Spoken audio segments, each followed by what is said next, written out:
it's time to dish with D. That is me.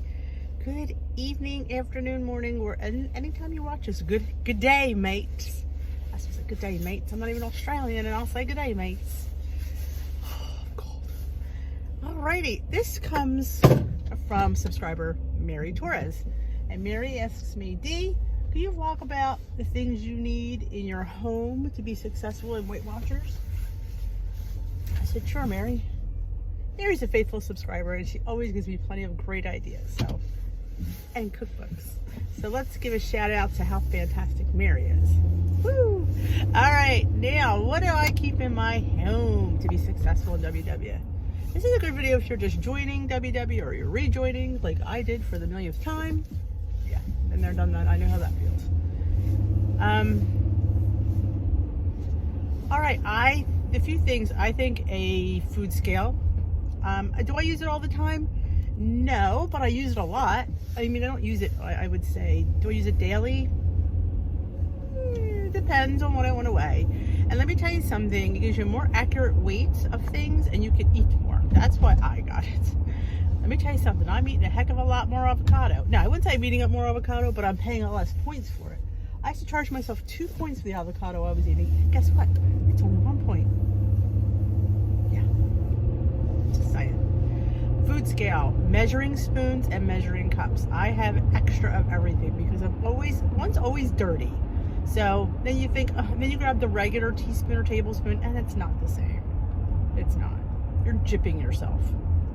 So yes, I have plenty of extra. I go to the dollar store, get a couple sets of measuring cups and measuring spoons, definitely. I say pretty plate. Go to a home store. They always have like individual little plates you can get, and there's nothing sweeter than eating your food on a pretty plate. A pretty cup.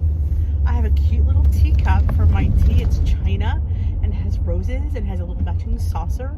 I will say my tea gets cold pretty quickly, but if I drink it, it makes you feel special. Makes when you're eating and drinking, you're actually in the moment and you feel special. And when you eat, I don't know about you, but I don't eat this often as I used to. And when I do eat, I like to make an event of it and make it feel special and sit down at the table and enjoy my tea or my dessert or my food. And it just feels nicer when you have a pretty little plate. Make yourself a nice little setting at the table. It's just like I said, because we're not there as much as we used to be, and our plate might not be as full as it used to be, you want to make a nice event out of it and enjoy every bite of it, because, you know, that might be a few meals a day, you just want to enjoy them. So I think a regular scale is good to weigh yourself.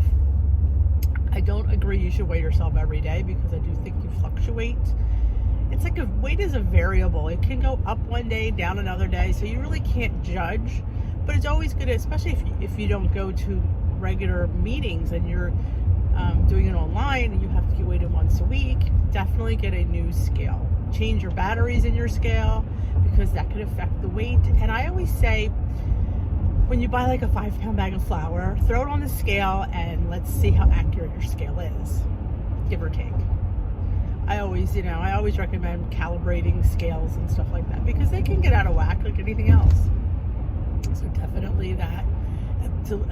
Delicious. A nice sharp blade. I love a good sharp knife. When I'm prepping my food, it makes life a whole heck of a lot easier. I love using pizza cutters to cut things in nice even forms. Just roll that bad boy. I love a good pizza cutter. I love good non-stick pans.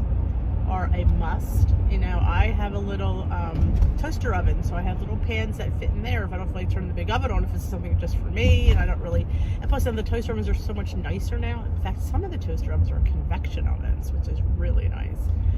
Do I suggest you getting an air fryer? I mean, unless you have the room and the extra money for it, I'd say you really don't need it. I mean, I find cracking my oven up, and this is on the regular setting, that I can get just as good of a crisp as I can on my air fryer. But if you have the room, I always say get everything if you have the room and the money, because they are like these like instant pot, crock pots, you know, air fryers. If you have the room and the cash flow for it, then definitely, because it's always fun to have fun little appliances. I've been using my crock pot a heck of a lot more lately, which is because I've had a crock pot. You know, you get that as the old wedding gift. You know, I still have that's where mine's from, and I very rarely use it. We mostly use it for parties, but you know, keep meatballs heated up or something. But now I use it to do a lot of WW recipes, like the crock pot taco chicken and the cranberry apple butter that I cook in the crock pot. Hungry Girls. Scoopable apple pie, you cook them in the crock. I mean, it makes for, you know, no muss, no fuss. Throw it in there, let it cook down. It's really easy.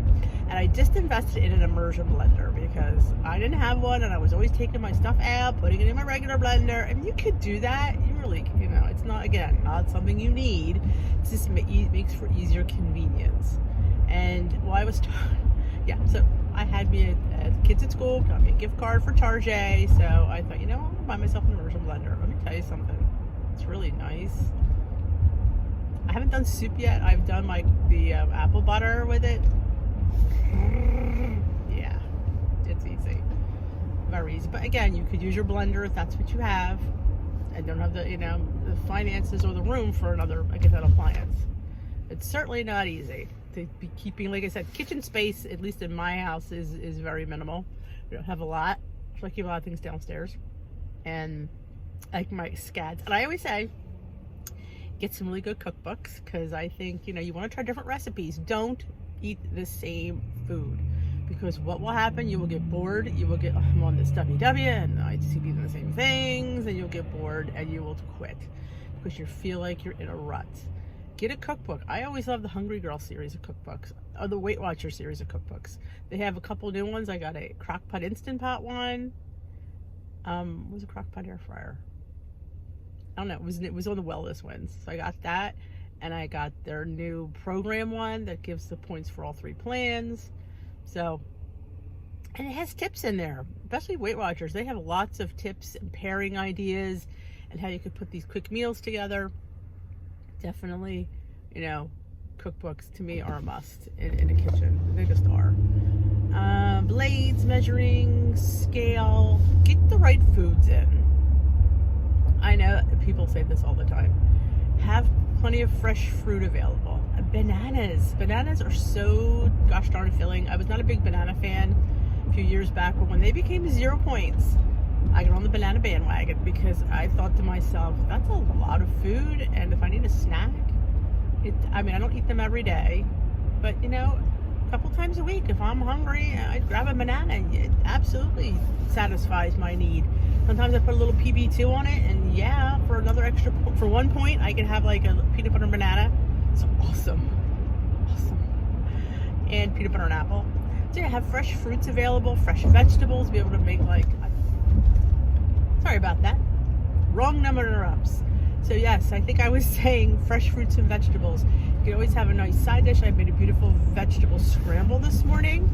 I had asparagus, peppers, onions, and mushrooms in there, all for 0 points, and it was absolutely stunning. And you can check it out on Instagram. I have it up, my breakfast up there with some avocado toast. Have light bread available for yourself.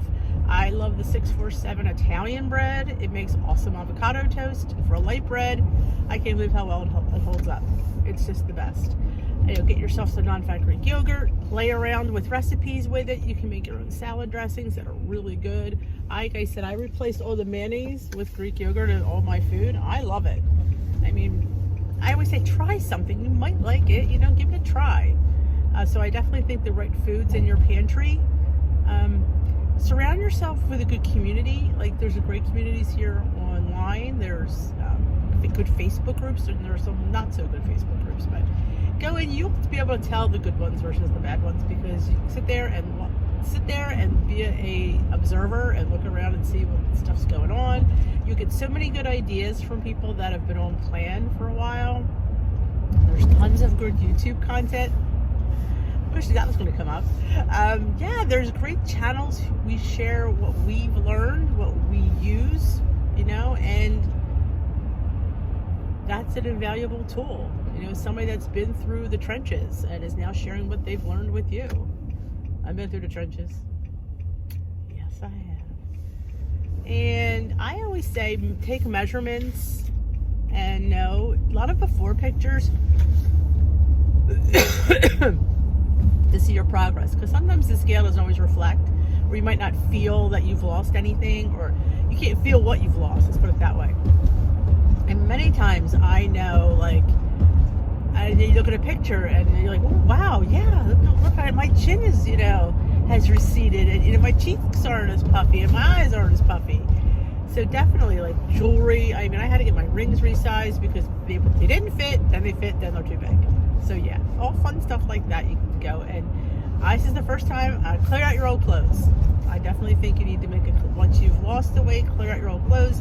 Don't save them. I've always used to save my old clothes, but that's just me saying, well, they're here if I need them. Well, they're not going to be here if you need them, because hopefully you won't need them. And that might be the reason to push you back to really being more back on plan, is if you have nothing to wear. Right? What are you going to do? Going to go around naked? I think not. So, yeah, it's either I go back on plan, or I have to go spend another $1 million, not $1 million, hundreds of dollars and buy new clothes, which I don't, who wants to do that? Who has the money to do that? You just have to sit there and, buckle down, close the pie hole, and get back on plan. And it can be done. Like I said, if I can do it, you guys can do it. I say this all the time, and I don't say that lightly, because if you don't know me other than here, and you don't really know my history. But quick history lesson, and this has really nothing to do with keeping myself on hand, but I've been heavy for 43 years. Since I turned 11, when puberty started, I blew up. Yes, and I never looked back. So yeah, in high school I was a size 16. So that's saying something. Yeah, 16 in high school. Yeah. That's like 14, 15, 16. I think when I graduated, I might even have been an 18 once, coming to 8th grade. High school, 12th grade. So yeah, I started my journey at 270 pounds. I'm not very tall. I'm only just under 5'4". So yeah, I'm not that tall. So I'm not carrying the weight in my height. I'm a short girl, technically. So yeah, that's a lot of weight. It was basically all in this, to my chin, girls, and my tummy. My thighs were, they're large. They're not what I call small, but it's definitely in the center. So I definitely noticed a lot of my weight there. But that's a quick history lesson on me. Other things to have on hand are definitely the food is important. Snacks, because you're going to want a snack. You just are. Grab the Low Point chips and the pretzels. I love, that's what I snack on. I snack on Poppables, Pop Chips. Popcorners are my favorite. Love those. I like making my own chips with lavash bread. Like I said, experiment. Like, look at what other people are eating and try it and see if you could, you might like it. I always say, try once. You never know. You just don't. Don't assume you're not going to like something. Always try. Heck, I learned to like bananas. If my mother was alive, she would be rolling over, because a banana never passed this mouth as a child or an adult up until a few years ago. Yep, didn't like fruit. I'm still not the biggest fruit eater, but now I'm learning to have apples with peanut butter, or just a plain apple. I love those infused. Our store carries them every once in a while. They're like a cinnamon caramel apple. It's probably a genetically modified apple, but it's an apple. It's not going to cost you any more points. And it tastes like caramel and cinnamon, and it's different. And my dog is right up my butt when I'm eating an apple. He loves apples. But yeah, so I've learned to incorporate fruit. If I'm out and there's say you're at like a brunch or something, yeah, I basically gravitate towards the fruit, which is hysterical if you know me that well, because I really don't gravitate towards fruit. But when it's 0 points and you can fill up on it, yeah, I do. Pineapple, cantaloupe, honeydew, and a banana. I'm there. All right, well, I just arrived at work. I thank you for spending the morning with me. I apologize for that interruption. I should just go and do not disturb. That would have been a really smart thing, but I don't usually get many calls. But if you like this video, give it a thumbs up. If you have any suggestions, please leave them in the comment section below. If you haven't already subscribed, please hit that subscribe button, hit the notification bell, let you know dish or tea uploads. I said it real fast. Have a great day. We will dish another day.